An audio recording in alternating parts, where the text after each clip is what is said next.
Salut à toi, c'est Gianni, bienvenue dans ce nouvel épisode. Aujourd'hui, on va parler de volonté, de la science de la volonté ou de l'autodiscipline avec Kelly McGonigal qui écrit le livre The Willpower Instinct que j'ai lu il y a plus de 2 ans maintenant. J'aimerais bien revenir un petit peu. Si je te dis pas de bêtises, il a été traduit en français par l'instinct de volonté. On va essayer de voir rapidement la volonté, qu'est-ce que c'est, pourquoi c'est important et qu'est-ce qu'on peut faire assez rapidement pour en avoir beaucoup plus. Donc, pour faire très simple, la volonté ou l'autodiscipline, c'est le self-control. J'aime bien dire qu'avoir de la volonté, c'est avoir cette capacité, que je mets tout le temps en avant dans tous mes contenus, à faire ce qui doit être fait, que l'on ait envie ou non. On a beaucoup de volonté, on passe à l'action, on agit pour nos objectifs.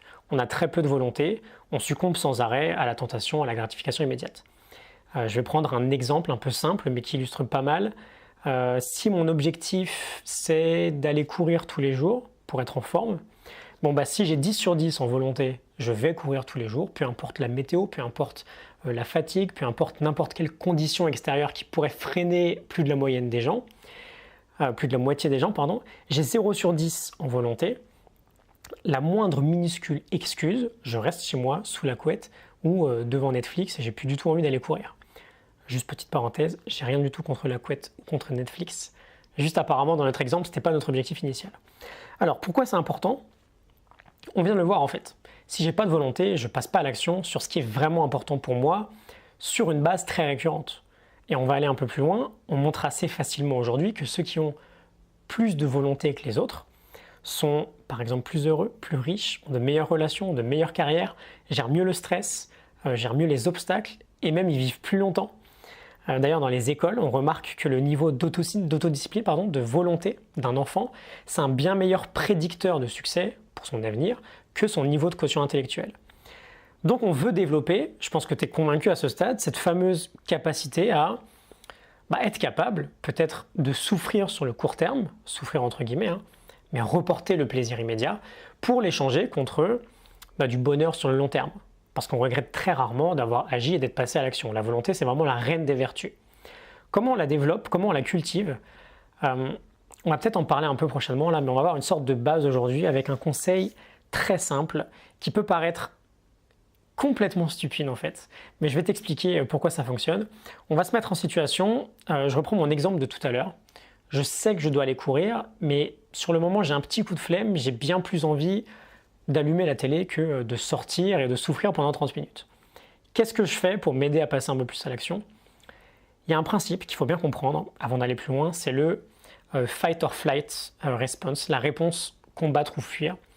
L'idée c'est assez simple, quand on fait face à une situation de stress, donc potentiellement à un danger, on va avoir une réponse biologique à cette menace qui s'appelle la réponse combat-fuite, qui fait que soit on va combattre le danger, soit on va le fuir. Comment ça se traduit, on l'a tous vécu, on remarque un danger, et on a le rythme cardiaque qui s'accélère, on a les pupilles qui se dilatent, on a un ralentissement de la digestion, on a la couleur du visage qui change, souvent on rougit, on a les muscles qui se préparent. En fait, notre corps se programme, soit pour combattre, soit pour courir le plus vite possible. En fait. Il crée une situation de stress très forte dans notre corps. Cette réaction-là, c'est vraiment la base. Il faut le comprendre parce que c'est le pire ennemi de notre volonté.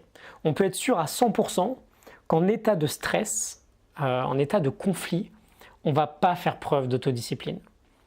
Ce qui est intéressant, pourquoi je te raconte tout ça, c'est que qu'est-ce qui se passe à l'intérieur quand on fait face à une situation où on aurait besoin de volonté?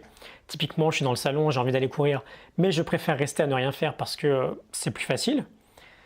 À une échelle un peu moindre, j'ai une petite situation de combat-fuite qui s'installe à l'intérieur. Parce qu'on sait qu'on doit faire quelque chose, mais on veut faire autre chose. Et donc ça crée un conflit. On a une légère augmentation de stress qui opère, et comme on l'a vu, c'est l'ennemi numéro 1 de la volonté. Et donc ce qu'on peut faire à la place du coup, c'est rechercher une réponse différente, que les chercheurs vont appeler la réponse pause and plan. On s'arrête et on planifie, si on traduit littéralement. En gros, on se calme. On met pause, pour réduire le niveau de stress et pour prendre une meilleure décision.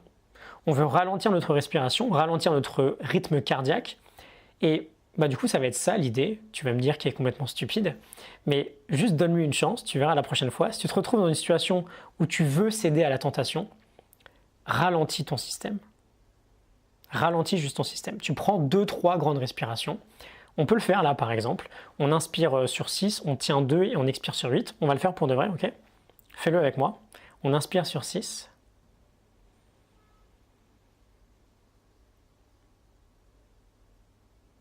On bloque 2. Et on expire sur 8.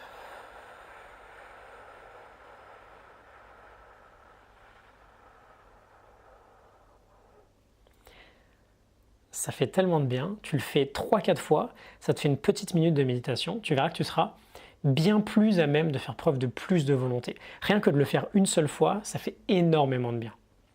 On a vraiment la base là en fait. Ralentir le système pour prendre une meilleure décision.